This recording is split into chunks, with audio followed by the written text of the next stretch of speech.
দর্শক, সরাসরি সম্প্রচারে ডেইলি ক্যাম্পাসের ফেসবুক পেজ থেকে আমি যুক্ত রয়েছি। সাথী আক্তার এই মুহূর্তে আছে রাজধানীর মালিবাগে যে হোসাফ শপিং কমপ্লেক্সে, এবং যেমনটি জানেন এই শপিং কমপ্লেক্সে কিন্তু আজকে 2টার দিকে একটি অগ্নিকাণ্ডের ঘটনা ঘটে। অর্থাৎ এই শপিং কমপ্লেক্সের 4 টাকায় কিন্তু এই অগ্নিকাণ্ডের ঘটনাটি ঘটে, এবং সেই আগুন নিয়ন্ত্রণে কিন্তু ফায়ার সার্ভিসের একটি ইউনিট কিন্তু এখানে ইতিমধ্যে চলে এসেছে, এবং এখনও কিন্তু নিশ্চিত হওয়া যাচ্ছে না আসলে যে কোন জায়গা থেকে আসলে এই অগ্নিকাণ্ডের ঘটনাটি ঘটেছে। তবে এখানে বিভিন্ন জায়গা থেকে কিন্তু উৎসুক জনতা কিন্তু এসে কিন্তু ভিড় করছে। এখনও কিন্তু এখান থেকে ধোঁয়া বের হচ্ছে, যেমনটি দেখতে পাচ্ছেন। ফায়ার সার্ভিস থেকে শুরু করে আইন শৃঙ্খলা রক্ষাকারী বাহিনী তারাও কিন্তু এসে উপস্থিত হয়েছেন এই শপিং কমপ্লেক্সের নিচে। 4 তলায় কিন্তু এখানে একটি হাসপাতাল রয়েছে, সেখানে কিন্তু আগুনটি লেগেছে। তবে এখনো কিন্তু বলা যাচ্ছে না কোন কারণ থেকে আসলে এখানে আগুন লেগেছে।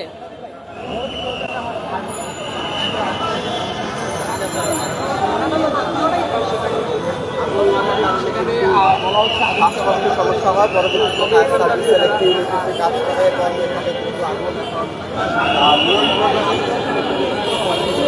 আপনাদের যদি একটু জানিয়ে রাখি, আগুনটি কিন্তু ইতিমধ্যেই নিয়ন্ত্রণে আনতে পেরেছে ফায়ার সার্ভিসের যে একটি ইউনিট এখানে কাজ করছিল, তারা কিন্তু আগুনটিকে নিয়ন্ত্রণে এনেছে। তবে এখনও যে শপিং কমপ্লেক্সের পুরোপুরি বিল্ডিংটি কিন্তু এই মুহূর্তে বন্ধ করে দেওয়া হয়েছে। উৎসুক জনতা তারা কিন্তু ভিড় করছেন এখানে।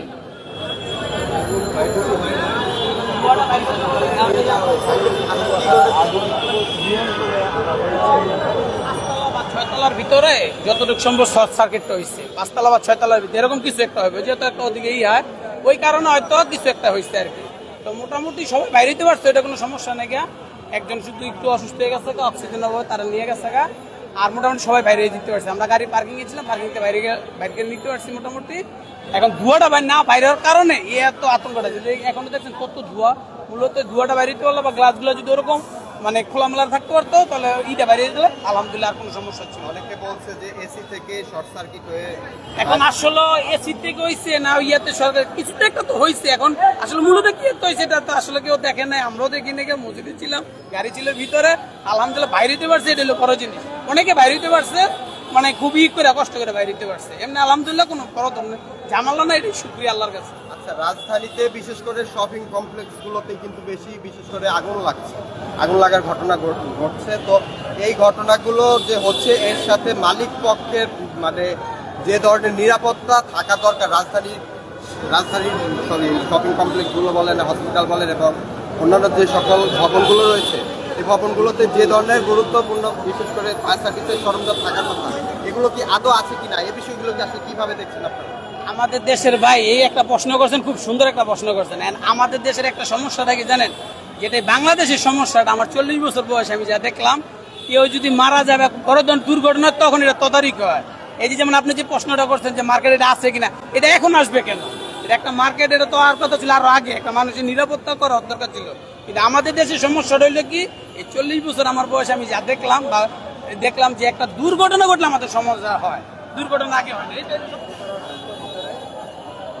যেমনটি দেখছেন,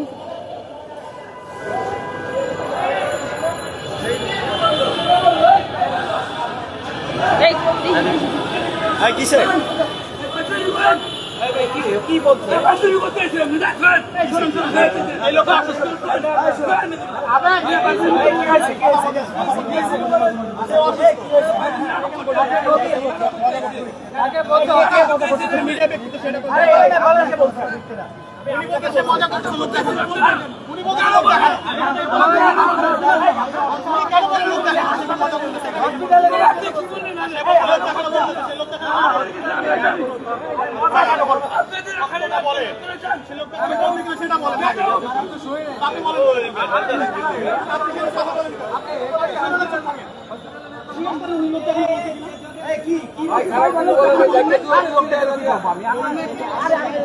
আমি বলছি যে হাসপাতালে কেন সেটা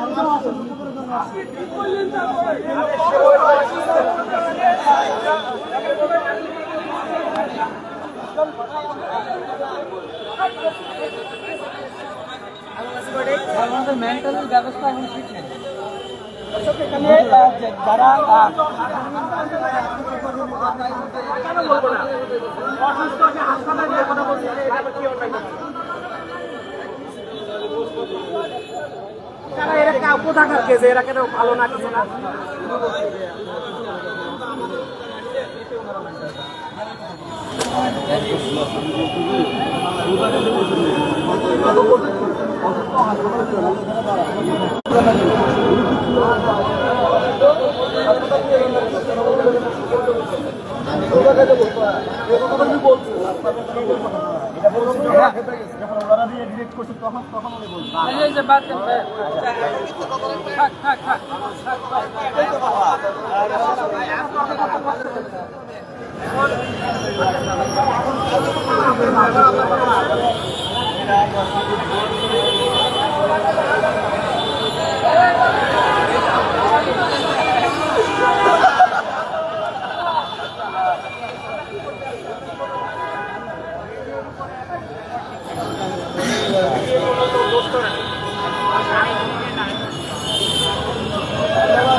কিভাবে করতে হবে